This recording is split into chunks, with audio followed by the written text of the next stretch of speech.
नमस्कार दोस्तों, M&C education welcomes you all. M&C education में आप सबों का बहुत बहुत स्वागत। आज के इस क्लास में हम क्वांटिटेटिव एप्टीट्यूड का एक टॉपिक ले रहे हैं जिसका नाम है औसत, जिसको कि अंग्रेजी में हम एवरेज बोलते हैं। तो हम जो है आज की क्लास में एवरेज करने जा रहे हैं। एवरेज जो टॉपिक है उससे क्वांटिटेटिव एप्टीट्यूड में मतलब बहुत ही फ्रीक्वेंटली क्वेश्चंस पूछे जाते हैं, तो इसलिए इसके कंसेप्ट से हम अपने आप को अवगत कराएंगे। We will acquaint ourselves with the concepts of averages. औसत के जो कंसेप्ट हैं उससे हम अपने आप को परिचित कराएंगे आज के क्लास में, और साथ ही कुछ क्वेश्चंस हम डिस्कस करेंगे कि किस तरह के क्वेश्चंस पूछे जाते हैं ज्यादातर टाइम पर, मतलब मोस्ट फ्रीक्वेंटली आस्क्ड क्वेश्चंस किस तरह के बनते हैं इस सेक्शन से। सबसे पहले हम देखते हैं कि औसत होता क्या है, एवरेज होता क्या है, और उसको जो है हिंदी में मध्यमान भी बोलते हैं एवरेज को।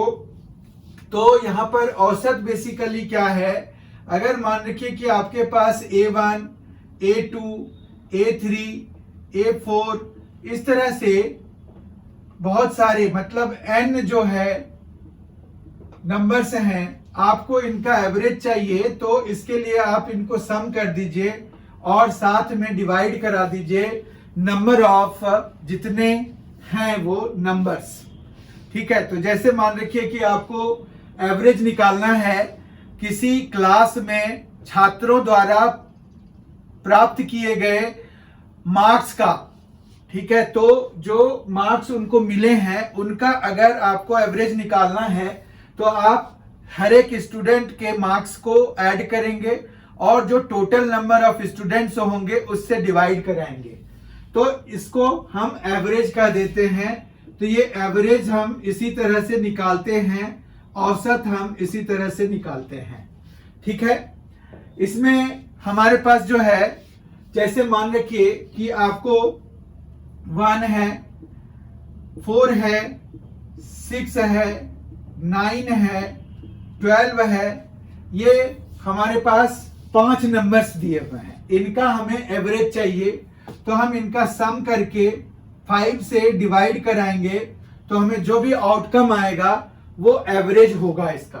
ठीक है, तो यहां पर देखिए 12 प्लस 9 21 हो गया, 21 प्लस 6 27, 27 प्लस 4 31 प्लस 1 तो 32 हो गया। तो यहां पर 32/5 हो गया, जिसको कि आप 6.4 लिख सकते हैं। ठीक है, तो ये एवरेज, इसका एवरेज ऑफ दीज नंबर्स जो हमें 1, 4, 6, 9 और 12 दिए हुए थे, उनका एवरेज जो है 6.4 आया। इसी तरह से मार्क्स में भी हम मार्क्स ऑब्टेन्ड बाय स्टूडेंट्स का भी एवरेज अगर निकालने के लिए कहते हैं तो हम निकाल सकते हैं। फिर हमारे पास कुछ चीजें हैं जिसको कि हम ध्यान रखेंगे तो हमारा काम आसान हो जाएगा, शॉर्टकट ट्रिक कह सकते हैं। तो मान रखिए कि आपके पास फर्स्ट n नेचुरल नंबर्स हैं, तो फर्स्ट n नेचुरल नंबर्स मतलब प्राकृतिक संख्याएं। पहली n प्राकृतिक संख्याओं का एवरेज अगर निकालना है, ठीक है, तो हमें जो है average of first n natural number, ठीक है, नेचुरल नंबर प्राकृतिक संख्या हो गया, तो वो क्या आ जाएगा,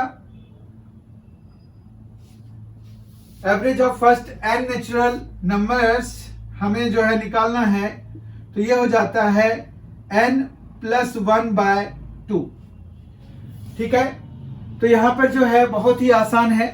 अगर आपको मान रखिए कि फर्स्ट 50 नेचुरल नंबर्स का एवरेज निकालना है तो वो क्या हो जाएगा, 51/2 यानी कि 25.5 हो जाएगा। समझ रहे हैं बात, बहुत ही आसान है कंसेप्ट समझना। फिर दूसरा है कि मान रखिए कि आपको average of first n even natural numbers का करना है, तो एवरेज ऑफ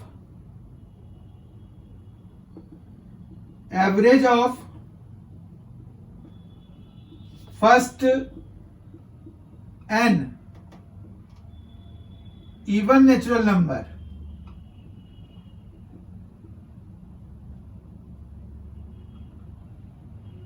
वो क्या होगा?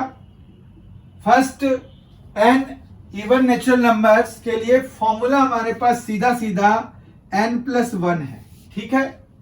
उसी तरह से अगर हमें फर्स्ट नेचुरल नंबर्स जिसमें कि इवन जो नेचुरल नंबर्स हैं अप टू n तक दिए हुए हैं, दोनों में डिफरेंस है, समझने की जरूरत है। मान रखिए आपको निकालना है average of even numbers up to n, जैसे 100 तक के इवन नंबर्स का अगर एवरेज निकालना है, ये है कि फर्स्ट 100 का एवरेज निकालना है आपको, फर्स्ट 100 नेचुरल नंबर्स का, तो फर्स्ट 100 नेचुरल नंबर्स 200 तक पहुंच जाएगा, ठीक है, बात समझ रहे हैं। और अगर आपको average of first average of natural numbers, average of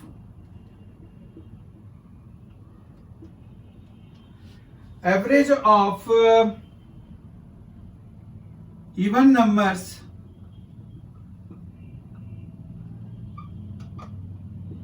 up to n, ठीक है, तो उसका क्या होगा? उसका होगा n/2 + 1, ये हो जाता है इसका average of even numbers up to n। मतलब उसमें जो है सबसे बड़ा जो natural number, even natural number है वो n है, तो उसका एवरेज अगर निकालना है, it will start from the beginning. अब पहला इवन नेचुरल नंबर कौन सा होगा? 2 होगा, तो 2 से लेके n तक, अब जैसे 2 से लेके 10 तक का आपको निकालना है एवरेज, तो आप जो है यहां पर अप टू n है, तो 10 हमारा हो गया n की वैल्यू, तो 10/2 + 1, तो 6 हो जाएगा, ठीक है। तो आप देख सकते हैं कैसे, जैसे 2 है +4 है +6 है +8 है +10 है, करिए इसको, देखिए क्या आ रहा है, ये आ रहा है 30/5 आ गया, तो 6 ही आएगा ना, तो 6 हमारा एवरेज हो जाएगा। अब अगर हमने यहां पर average of first and even natural number के लिए किया है, तो हमारे पास first n odd natural numbers के लिए भी होगा, तो वो जो है हमारा n ऑड नेचुरल नंबर्स के लिए क्या होगा वो हम देखते हैं अभी।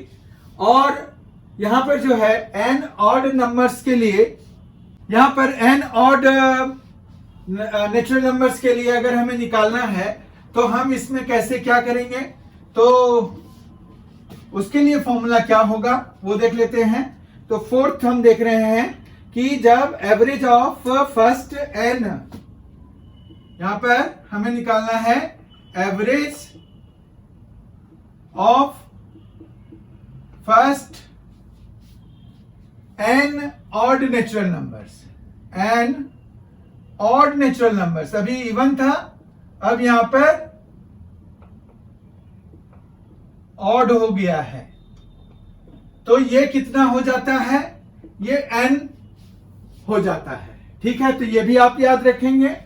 और फिफ्थ है हमारे पास, जब average of even numbers up to n था हमारे पास, अब यहां पर average of odd numbers, average of odd numbers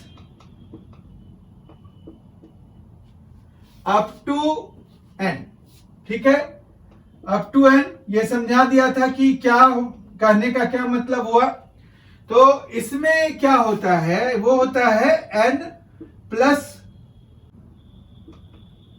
1/2, ठीक है। तो इस तरह से average of first n natural number, और ये दोनों थोड़ा कंफ्यूजिंग सा लग रहा होगा, पर ये कंफ्यूजिंग है नहीं, क्योंकि अगर देखिए इसका क्या मतलब हुआ कि जैसे मान रखिए कि आपको 1 से लेके 9 तक का एवरेज निकालना है, ठीक है, ऑड नंबर्स का, तो हमारे पास n9 हो गया, तो 9 + 1/2, तो 5 हो गया। तो हम अगर देखें तो हमारे पास 1 है, फिर 3 है, फिर 5 है, फिर 7 है, और फिर 9 है, यही होगा ना average of odd numbers up to n। तो यहां पर n मतलब 9 ले रहे हैं हम, तो यहां पर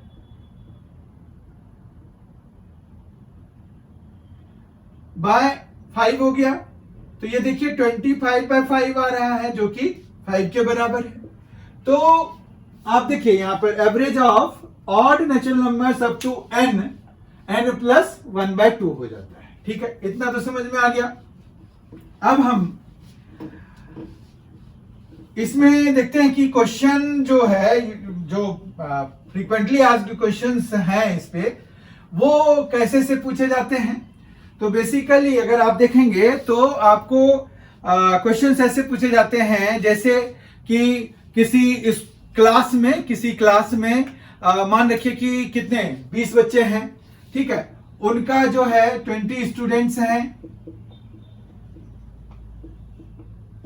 उनका जो एवरेज एज है वो है 14 इयर्स। ठीक है, अब टीचर के एज को भी मिला दिया गया, तो जो एवरेज एज है वो 1 बढ़ गया। तो टीचर का एज बताइए कितना है, ऐसा क्वेश्चन आपको पूछा जाता है। तो यहां पर है कि अगर प्लस टीचर का एक टीचर का 1 टीचर का एज ऐड कर दिया गया, तो अब जो है एवरेज एज बढ़ के हो गया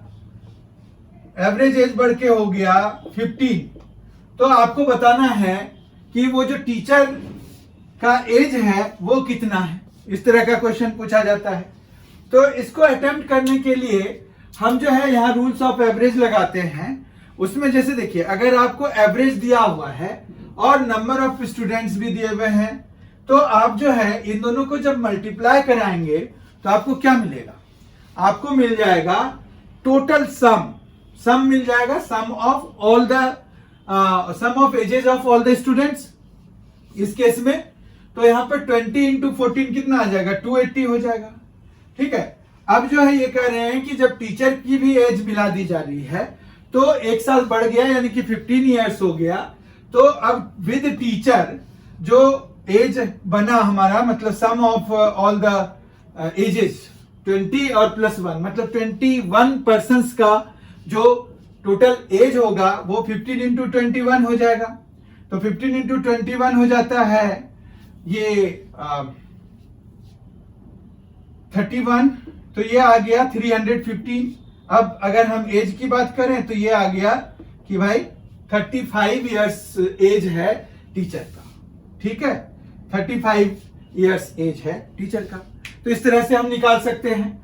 इस तरह के और भी क्वेश्चंस आते हैं, जैसे हमारे पास दिया होगा कि फर्स्ट 3 नंबर्स का एवरेज दिया हुआ है और फिर लास्ट 3 का एवरेज दिया हुआ है और टोटल जो है उसमें 7 नंबर्स हैं।